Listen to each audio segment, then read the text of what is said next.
Segundo o último levantamento da Sociedade Brasileira de Cirurgia Bariátrica e Metabólica, divulgado no ano passado, foram realizadas mais de 68 mil cirurgias bariátricas no Brasil em 2019.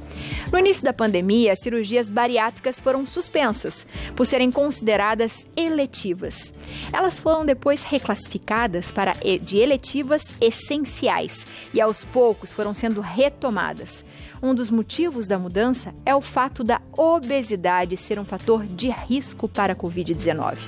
Para explicar para a gente como é feita a cirurgia bariátrica e quais são os benefícios, eu recebo aqui na nossa casa o cirurgião do aparelho digestivo, Dr. Fábio Bonaldi.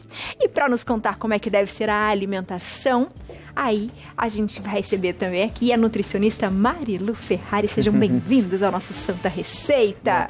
Tudo bem, Aviane? Tudo ótimo. Tudo certo. Completo, né? Hoje é em família. Não é? Em Hoje família. Completo. Completo, para não deixar dúvidas. Para não deixar dúvida. Doutor, todas as vezes, né, que a gente fala em cirurgia bariátrica, a gente pensa muito nas... vai sofrer depois, que ela não vai conseguir comer. Mas a gente nunca pensa o que levou a pessoa a fazer essa cirurgia. Qual era esse sofrimento anterior, que é muito mais complicado do que a gente imagina, né? Sim. E eu queria que você explicasse pra gente um pouquinho como é que é a cirurgia bariátrica, o que ela é. Bom, primeiro que a doença, a obesidade, ela tem que ser encarada como uma doença realmente. Não é uma doença passageira e como é uma doença crônica, ela tem que ser tratada para o resto da vida. Então é o primeiro ponto que a pessoa tem que entender. Eu tenho uma doença e eu preciso tratá-la para o resto da vida. Ela tem um pilar genético, então famílias, então meu pai, minha mãe com obesidade, eu tenho maior tendência a ter obesidade, mas a gente sabe que tem um fator comportamental muito grande envolvido, né? E isso tem que ser mudado, isso é um ponto fundamental para essa mudança de estilo de vida que hoje em dia a gente considera. Então a cirurgia é um pontapé inicial para essa mudança de estilo de vida, né? Existem outras maneiras, como o tratamento clínico, mas o tratamento cirúrgico vem se mostrando muito mais efetivo do que o tratamento clínico para a obesidade. E muita gente deve chegar também no consultório, né, Mari, assim, falando assim, olha, eu preciso emagrecer, casos de obesidade mesmo. E a gente vê muita gente começando e desistindo no meio do caminho. Porque não é algo só de você precisa tentar e você vai conseguir, é muito maior do que isso, né? Então, eu falo assim, que sempre a cirurgia bariátrica é a última carta que a gente tem na manga.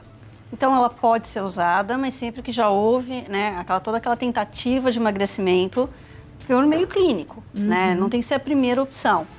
Mas que é uma carta importante, sabe? Porque o efeito da bariátrica é um efeito metabólico, ou seja, ele ajuda você a acelerar o metabolismo de uma forma que o tratamento clínico não faz.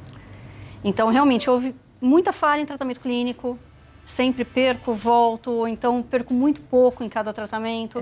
Talvez a bariátrica seja realmente a cartada final. E a pessoa vai ter que ter essa consciência depois, né? Então, agora também é isso que eu falo. Não adianta operar e continuar no mesmo caminho. A gente tem que trancar o caminho, né? Eu falo para o paciente, tranca o caminho que te trouxe até aqui. A gente vai abrir um novo e começar a percorrer esse caminho novo, porque senão eu só faço curva. Então, a médio e longo prazo, eu volto para estaca zero, entendeu? Às vezes, até o peso maior que eu estava antes de operar.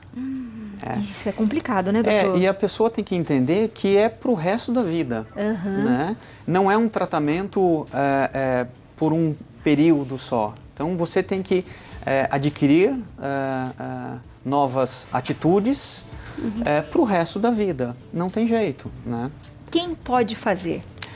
Bom, hoje em dia existe uma classificação, então a gente classifica a obesidade em graus, grau 1, grau 2, grau 3, que antigamente a gente chamava de obesidade mórbida, hoje a gente fala em grau 3. E é elegível pessoas que têm obesidade grau 2, que significa índice de massa corporal, que é uma formulazinha que a gente faz com relação a peso e altura e dá um número. E com esse número a gente classifica qual é o grau da obesidade.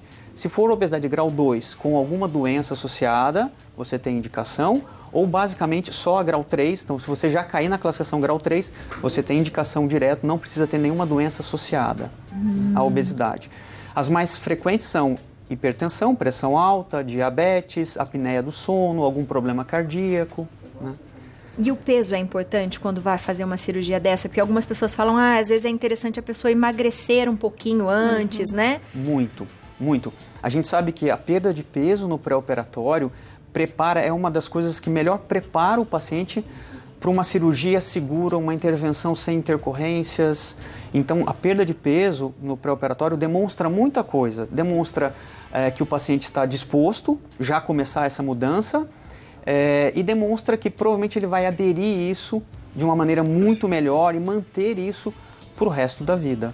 Muito bom. A gente tem uma personagem aqui que eu vou ilustrar ela com a gente pra gente continuar nosso bate-papo, tá?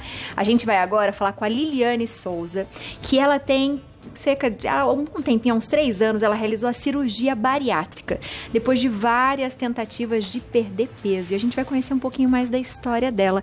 Boa tarde, seja bem-vinda. Oi, meu nome é Liliane, eu tenho 39 anos e há 3 anos eu me submeti à cirurgia bariátrica. Depois de várias tentativas frustradas de emagrecimento, o agravamento da esteatose hepática, que é a gordura no fígado, e o lado psicológico, né, da autoestima bem baixa por não ter conseguido atingir o objetivo que eu queria, eu e o meu médico, a gente conversou e concluiu que a cirurgia seria a melhor opção que eu tinha para aquele momento. E em maio de 2018 eu realizei a minha cirurgia. É uma cirurgia que ela requer cuidados, né? Mas ocorreu tudo bem como o previsto. O pós-operatório, ele é um processo um pouquinho complicado, delicado, porém prazeroso, porque logo no início você já percebe a evolução do emagrecimento, e isso nos dá muita força para continuar. Quanto à alimentação, no primeiro momento a gente se alimenta de coisas líquidas, né? Eu passei 15 dias tomando água de coco, Gatorade e gelatina, e depois disso a minha dieta foi para uma alimentação mais pastosa, né? Então eu fazia cremes para eu ir comendo até o estômago entender aquela nova realidade. Hoje em dia eu posso comer de tudo, porém bem reduzido. Eu não tenho uma alimentação regrada por culpa minha mesmo, mas eu tô sempre me policiando. Então, se eu sinto vontade de comer uma pizza, eu até como, mas eu como 1/4 do pedaço da pizza, porque o pedaço todo eu não consigo, né? Não dá mais pra mim. Todo mundo que pergunta pra mim se deve fazer, o que eu acho, eu sempre falo para conversar com um médico primeiro, porque ele é a melhor pessoa para tirar todas as dúvidas. Porém, se chegar à conclusão de que a cirurgia deve ser feita, eu digo que eu faça, porque para mim foi a melhor coisa que eu fiz da minha vida nos últimos tempos, nos últimos anos. Que bonito ver isso, né? Ouvir isso, porque você percebe que é uma outra qualidade de vida, e vendo as fotos ali a gente faz bem aquela cara, uau, que diferença, né? É outra vida. Sim, é muito prazeroso trabalhar com obesidade, porque uma das coisas que a gente mais ouve no consultório é paciente com 1 ano, em média, de cirurgia, vem ao consultório e eu pergunto como está, e a resposta que eu mais ouço é: doutor, estou espetacular, se eu soubesse que era assim, devia ter feito antes. É óbvio que tem todas as fases da alimentação para cicatrizar os grampos, né, os famosos grampinhos, mas depois é uma vida com regras, mas é uma vida praticamente normal. E aí fica o benefício, né, do emagrecimento. Doutor, o que é isso que está aí? O senhor vai explicar para a gente como é que funciona, porque eu quero entender como é que funciona. Eu trouxe um grampeador porque isso é uma dúvida muito frequente. Quando a gente fala, olha, nós vamos grampear uma partezinha do teu estômago, a primeira coisa que vem na cabeça de qualquer pessoa é pensar naquele grampeador de papel. Sim. Né? Vou grampear o que a gente aquele pensa. grampeador de papel. Não, O grampeador é só um nome, isso é o grampeador, isso aqui é um grampeador automático de última geração. E aqui estão as carguinhas dos grampinhos. Então, eles são bem pequenininhos. Bem pequenininho. Cada pontinho desse é um grampinho. Cada pontinho é um grampinho, né? E a gente coloca nesse grampeador e eu vou tentar grampear essa esponjinha para ver se a gente consegue. Não é feito para grampear a esponja, mas... Aí é como se fosse a nossa... O estômago. Então, eu entro com a esponjinha como se fosse o nosso estômago. Eu travo o grampeador, ele trava e aí ele tira o fluido do estômago direitinho. E eu vou...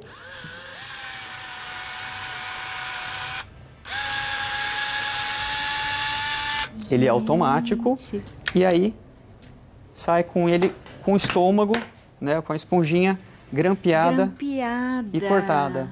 Então ele divide e corta o nosso estômago já automaticamente. Doutor, posso mostrar pro pessoal de casa aqui de pertinho? Gente, Pode, isso aqui... Primeiro para mim, desculpa, gente. Deixa eu ver como é que é. Olha isso. Ele faz uma costura perfeita. Sim, uma costura perfeita. É uma costura perfeita. E isso nos dá muita segurança cirúrgica. Porque muita gente... Poxa, meu grampinho tem risco de abrir. Bom, isso depende muito de tecido, mas isso é muito raro. Mas fica uma costura perfeita. Nossa, é perfeito, doutor. Sim, mas mesmo sendo perfeito, a gente tem que esperar o tempo do organismo cicatrizar. E quanto tempo demora?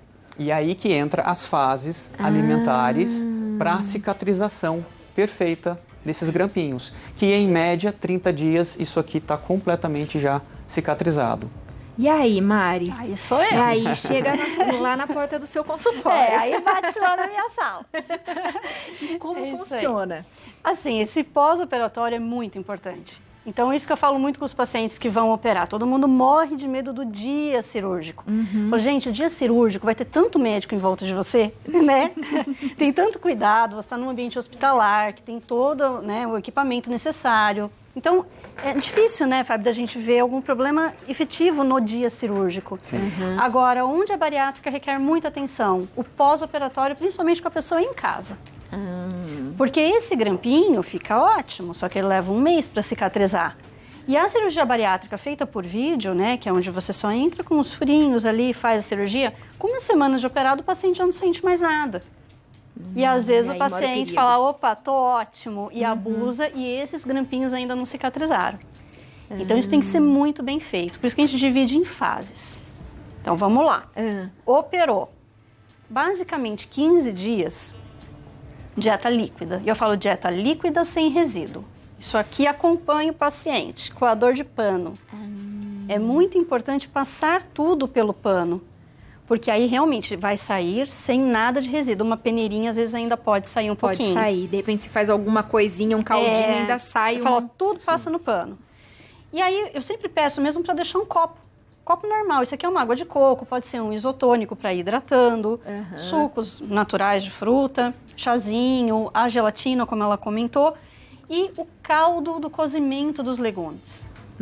Tá vendo? É bem o caldo mesmo. É só o caldo. É só o caldo. Tem que ser líquido, sem resíduo. E óbvio que não vai caber, né? Esse copo desse tamanho para um estômagozinho desse. Pequenininho. Então, o que a gente tem que fazer? Dá um golinho, espera, desceu, eu dou outro golinho. Então, eu vou tomando tudo isso, mas muito devagarinho. E aí, por exemplo, num dia inteiro eu tomo isso, é isso? Não, bem mais. Bem mais? Bem mais. Só que assim, eu vou dividindo isso ao longo do dia. E a pessoa sente que ela está saciada? Sim, super. Tem a sensação de estômago cheio, vazio, né? E aí ela vai dosando isso e vai se hidratando e vai consumindo alimentação líquida sempre no coador de pano. Isso é muito importante. E é bom, aí no caso, né, Mari, a gente saber exatamente o que vai tomar para não faltar nada, Exatamente. Né? Aí tem as composições que eu passo dos caldinhos pra gente tentar ter os nutrientes. Mas assim, acaba que é uma dieta, né, bem restrita. Mas tem que passar isso de uma forma muito bem feita, para não ter problema. Passado 15 dias, o paciente vem me ver, tá tudo certo com ele, eu vou para a fase pastosa. É exatamente como ela falou. O que é a fase pastosa? Eu vou bater, eu vou trocar o coador de pano, deixo ele e venho para o liquidificador. Legal. Então, tudo que eu consumo, batido. Batido. Dá até para peneirar, mas aí já pode ser numa peneira comum. E aí, assim, vai os legumes que eu tinha feito só o caldinho, agora eu posso liquidificar e fica uma papinha. Uma papinha. Para quem se dá bem com leite, às vezes pode reintroduzir, aí pode um café com leite, um iogurte, mas sempre o natural. Isso é muito importante, não começar a consumir industrializados, sabe? Legal. Aquele naturalzinho mesmo, sem... Começando do zero, né, essa alimentação. Exato. Eu falo que parece um bebê. Eu vou para a fase líquida, depois eu vou para a papinha, e aí, dado um mês de cirurgia, esses grampinhos estão todos cicatrizados, aí eu começo a comer. Mas eu começo o quê? Uma dieta branda. O que a gente faz com uma criança quando começa a comer? É isso, carninha moída, um purê. Amassadinho. Tudo isso, a banana amassadinha, a maçã raspadinha, para evitar muita fibra. Porque aí, assim, eu tenho que facilitar a vida do estômago. Então, quanto mais macio, molhada, né, mais úmida for essa comida, mais fácil. Então, é uma adaptação novamente à alimentação, mas que basicamente entre um mês e meio, o paciente já está comendo. Falou, um mês e meio, churrascaria liberada. Mas aí, daí eu entro com a outra etapa do pós-operatório. Do pós-operatório. Mas aí ele nunca vai comer o que ele comia antes. Não, né? De volume, não. Mas vai comer, o sabor vai continuar. Mas, sim, o sabor vai continuar, o prazer vai continuar. Legal. Mas o que a gente fala em consultório, é muito mais importante você focar na qualidade do que no volume. Né? Porque a qualidade, ela é fundamental. Então, por exemplo, a partir de um mês e meio pode ir na churrascaria. É uma brincadeira, né? Mas, ok, comer carne, para quem gosta de comer carne no pós-operatório ou no pós-operatório de cirurgia bariátrica, é importante. E a gente força, olha, pode comer carne sem problema, porque é importante, tem os minerais, e isso vai te ajudar a estar saciado e vai te ajudar na perda de peso. E uma coisa muito interessante que a paciente falou, que isso empolga qualquer um. Então, as pessoas quando começam a ver a balança diminuindo, perdendo peso, isso empolga qualquer pessoa e ela gosta de né, mais disposição, estar mais magra. Então, ela passa por essas fases e para ela fala, ok, tudo bem, né, pensando no bem que ela vai ter depois. Né? Doutor, muitas pessoas falam às vezes que precisam depois de um acompanhamento psicológico. É importante? Sim, fundamental. Né? Sim, sim. É importante porque para essa mudança de estilo de vida, você tem que estar bem do ponto de vista psicológico. Né? Então, o tratamento da obesidade ela é multidisciplinar. O que isso significa? É o cirurgião envolvido, o endocrinologista envolvido, a nutricionista, a psicóloga, quando é necessário, o psiquiatra para controlar, às vezes, compulsões. As pessoas têm compulsões, né? Então, um educador físico. Então, o tratamento é tão complexo que precisa de uma rede de proteção multidisciplinar para que ele dê certo e que o paciente consiga sustentar esse resultado para o resto da vida. É o que a gente fala das pazes com a comida, né? Quando a gente faz as pazes com a comida e entende que ela existe para o nosso benefício, as coisas vão mais tranquilamente, né? Elas acontecem de uma forma melhor. Hoje eu ouvi da Aline, que até fez a cirurgia com o senhor, ela me contou a história faz umas 2 semanas, e ela falou pra mim que o que ela fica muito feliz é que ela falou, Bi, coisas simples que vocês fazem todos os dias, eu não fazia. Por exemplo, amarrar o meu tênis. Eu mal conseguia amarrar o meu tênis. E depois que eu faço uma cirurgia dessa e eu faço essas pequenas atitudes que pra vocês é pequena, mas pra mim não é, ela falou, eu tenho um orgulho de mim que é gigantesco. Então, eu acho isso muito legal, né? Porque a gente gosta de julgar as pessoas no sentido, tá comendo demais e não consegue emagrecer, mas não é só isso, é o que a gente tá falando, não é só isso. Não é só isso. É saúde, né? Sim. A gente tem várias perguntinhas, vamos fazer aqui para vocês. Vou chegar pertinho. Da Lidiane. Olá, boa tarde. Fiz redução de estômago em 2012 e 6 anos depois engordei tudo novamente. Fiz sleeve, é assim que fala, doutor? Isso, sleeve. Tem alguma maneira de reverter? Fazer uma nova cirurgia? Teria algo mais moderno nesse sentido para eu voltar a emagrecer? Obrigada. E aí, doutor? E aí, Mari? Isso é complicado, né? O reganho de peso é uma matéria importante dentro da cirurgia bariátrica. Assim, especificamente no caso dela, eu fiz uma técnica chamada sleeve. Tem como passar o sleeve para uma outra cirurgia que possa, de novo, tentar startar uma perda de peso? Tem, a resposta é sim, mas a gente sempre volta ou bate na tecla de que talvez ela não tenha mudado ou reestruturado completamente a vida dela, né? E ela vai precisar fazer isso. Então, ok, tem como reverter ou trocar a cirurgia do sleeve para uma outra cirurgia? O que é essa do sleeve, doutor?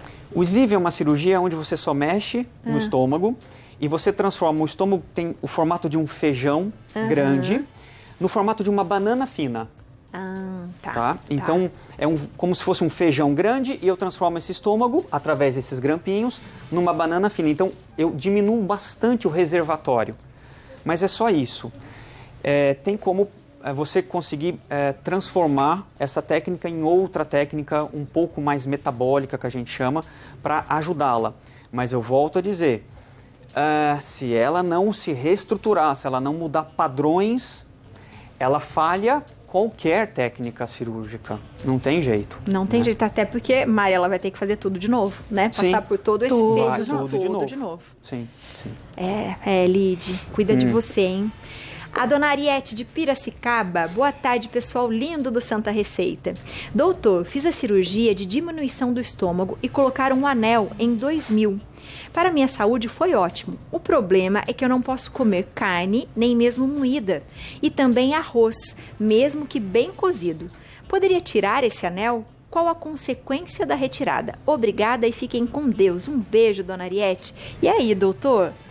Isso é uma coisa bem técnica, né? Antigamente, nós fazíamos cirurgia bariátrica e a gente deixava um estômagozinho um pouquinho mais longo e colocava um anel apertando a metade desse estômago. Para que não passe nada mais. O estômago ficava na forma de uma ampolheta. Entendi. Entendeu?